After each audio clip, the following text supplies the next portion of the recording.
I'm here today to introduce you to a series of videos that are going to take you behind the scenes of the development of Operation Flashpoint Dragon Rising. Signal, go, go! Oscar Mike, out! ET gunner on their left flank. The hardcore game mode is for the true fans of Flashpoint.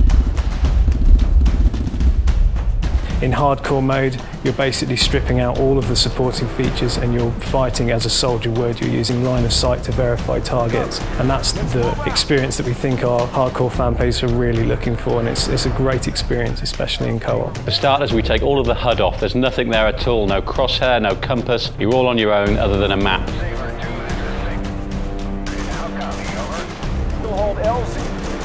Okay, so a lot of people are wondering, why have we taken everything up on hardcore? Why don't you even have a compass? But after reading some of the feedback we got from the forums and some of the feedback from some of the people playing the game at E3, we made a conscious decision to strip everything out. It is hardcore, it's turning it right up to 11. What makes an Operation Flashpoint mission special is so open world in nature. In most games you're very drawn through a very narrow corridor, whereas in Operation Flashpoint you really are left open to translate your orders as you see fit. There's a lot of room for manoeuvre and to adapt your tactics on the fly to what's immediately in front of you. You could attack any objective from any direction you want to. As a result of this, the AI has to be able to react, it has to be able to carry out threat assessment, it has a morale system, it's checking what the player is doing and where the player is and how well armed they are. One of the things that we really tried to achieve in Operation Flashpoint was a level of realism with the military tactics used.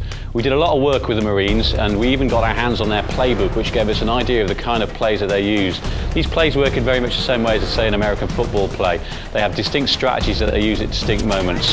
We've incorporated as many of these as possible into Operation Flashpoint, and we give the user the ability to do quite complex manoeuvres like flanking, assaults, engage. As well as this, there is inherent behaviours that the team's AI will carry out.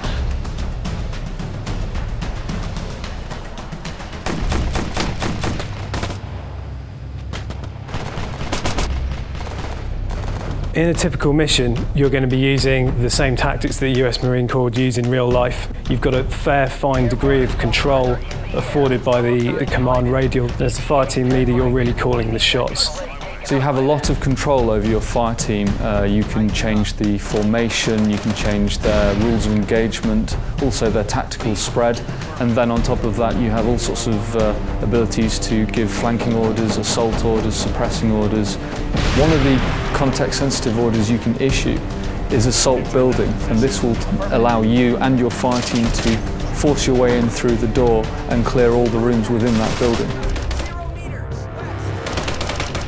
I think the hardest thing that we have set out to achieve, that I'm certainly most proud of, is putting the fear back into first-person shooters, getting that element of tension as you're creeping through the woods, not knowing when the next shot's going to come from. This is about as hardcore as it gets, so you better be careful.